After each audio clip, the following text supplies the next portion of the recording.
Hello and a very warm welcome to Bharata First. You're watching FRP Explains. I'm Rausan Pereira. Since you're here, please like the video, subscribe, hit the bell icon and share the content as well so that more people get to know about Bharata First. Let me also take this opportunity to inform you about our other YouTube platform called My Bharata. You can subscribe now to get some very interesting content related to Indian heritage, Indian history and Indian culture. Now, let me talk about an issue that has caught the attention of the entire nation because it concerns all of us. It is with regards to the national emblem or Ashoka's 4 lions. Prime Minister Narendra Modi earlier this week unveiled the national emblem atop of the new Parliament building. It is a giant structure which weighs about 9,500 kilograms, and this particular national emblem atop of the new Parliament building has come under a lot of controversy because the way that it allegedly looks. Now, the opposition has said that the government has gone ahead and changed the way the emblem looks itself, and that has not gone down too well with the leaders of the opposition, be it the TMC, the Congress, the left parties. All of them have criticized the way this particular emblem has been designed, so much so that Asaduddin Owaisi also took to microblogging site Twitter immediately after it was unveiled and said that the fabric of the nation is being changed, and the way Indians look at things is being changed as a result of how this particular emblem is being symbolized. Now, if you take a close look at the old national emblem and the new national emblem, which is on top of the Parliament building or the new Parliament building, I am no expert really when it comes to these kind of structures or these kind of emblems, but from whatever little that I know, whatever little I've seen, I can very clearly tell the difference between the old and the new. Clearly, it looks like the new emblem, the lions in the new emblem are snarling and showing their teeth. Now, the sculptors and the artists who put this particular emblem together, the new one together, have come out and defended their work of art and have said that nothing has changed. They have gone through museum records, they have gone through all the records that they possibly can, gone through them extensively and made a perfect replica. The replica may have a few minor changes here and there because you can't be 100% accurate is what they have said, but they have said that they have stuck to whatever there is, whatever literature there is with regards to the emblem and done the best that they possibly can.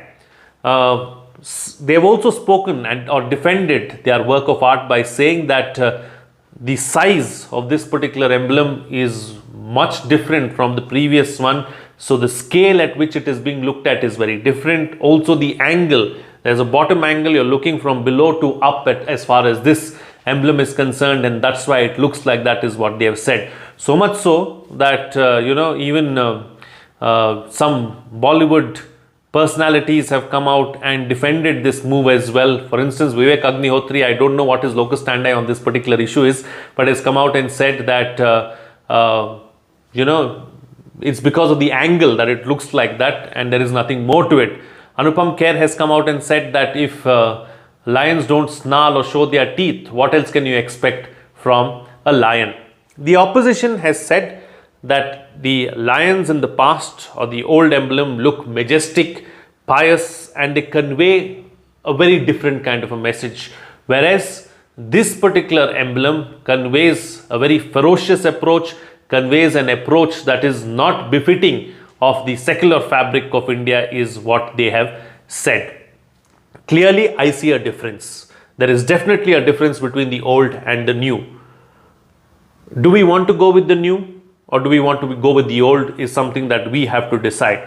As far as justification for the new emblem is concerned, there are many who have come forward and said that it portrays a new India. It portrays a fearless India. It portrays an India which is challenging the world. It portrays a global leader. It portrays an India which is ready for any challenge and willing to take any issue head on. It portrays a strong India. Is that the kind of India that we want to portray, or is the India of the old that we want to portray, where we are accommodative, where we want to ensure that we take everyone along, we want to ensure that no one is left behind, we want to ensure that we are not aggressive, we are someone who can handle issues in a very different way. That is something that we need to decide, and that is something that we need to figure out. So as far as the new national emblem or the national emblem on top of the Parliament building is concerned, three major issues. One, the way the lions look in the national emblem atop of the Parliament building. That one we've already addressed and spoken about. The second issue is, should the Prime Minister have unveiled the national emblem?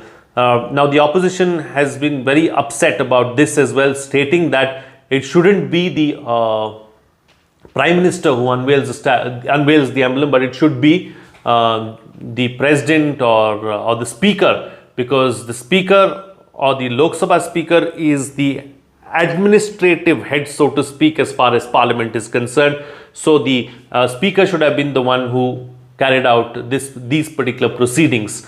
That is the second issue.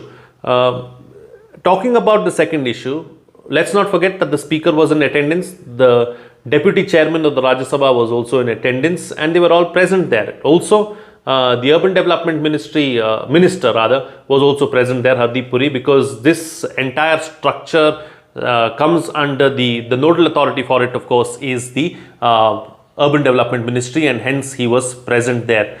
The third issue at hand is that of why wasn't any leader of the opposition invited for such a important event concerning Parliament. This is something that has upset the opposition ranks as well. Whether or not invitations went out, I don't really know. I'm not privy to it. But let me remind you that when the foundation laying stone was put forth for the new Parliament building in 2020, leaders of the opposition were indeed invited for the ceremony and were asked to be a part of the proceedings, but they blankly refused. The Congress spokesperson even went out to say that we do not want to see or do not want to be a part of this new Parliament building at a time when the country is going through a COVID-19 pandemic. It's an utter waste of time, utter waste of money, and we want to stay as far away as possible from this particular structure, is what the Congress party said. The others too boycotted the event and did not partake in the proceedings, really, as far as the groundbreaking ceremony was concerned for the new Parliament building. So, in the past, the opposition leaders and opposition parties have been invited, but they have blankly or flatly refused. So, the third major issue as far as why opposition leaders were not invited for this could be, one of the reasons could be because they have said no to an event like this, a grander event like this in the past. Also, let's not forget, this is not going to be the only thing associated with the new Parliament. There's going to be many more such events that will be lined up, which will take place, and the eventual opening of the Parliament too we will witness. And for that, I'm sure leaders of the opposition and many other dignitaries can partake and can be a part of the celebrations, proceedings, pujas, ceremonies, whatever you want to call them. So these are the three major issues as far as the national emblem is concerned. Now, I'd like to hear your take on this particular issue and these three major sub points. Really, let us know what you think of the new national emblem. Let us know what you think of the opposition parties, of course, making a hue and cry about this issue, and whether it really is a big deal. With that, it's a wrap on this edition of FRP Explains. If you like the content, please like the video, subscribe, hit the bell icon, and share the content as well, so that more people get to know about Bharata first. Let me also inform you about our other YouTube channel called My Bharata. It focuses on Indian heritage, Indian culture, and Indian history. Subscribe now to enjoy some amazing content. Talking about amazing content, Bharata First Knowledge Center has 26 courses in all excellently put in place and planned to help you through your competitive exams journey, that is the UPSC, CDS and all the other examinations, as well as something that will ensure that you're a better Bharatiya and help you better prepare for life itself. Courses start as cheap as 150 rupees each, so enroll now at kc.bharatafirst.com or download the Bharata First app and make full use of the content which is on offer. That's it from me. See you again next time.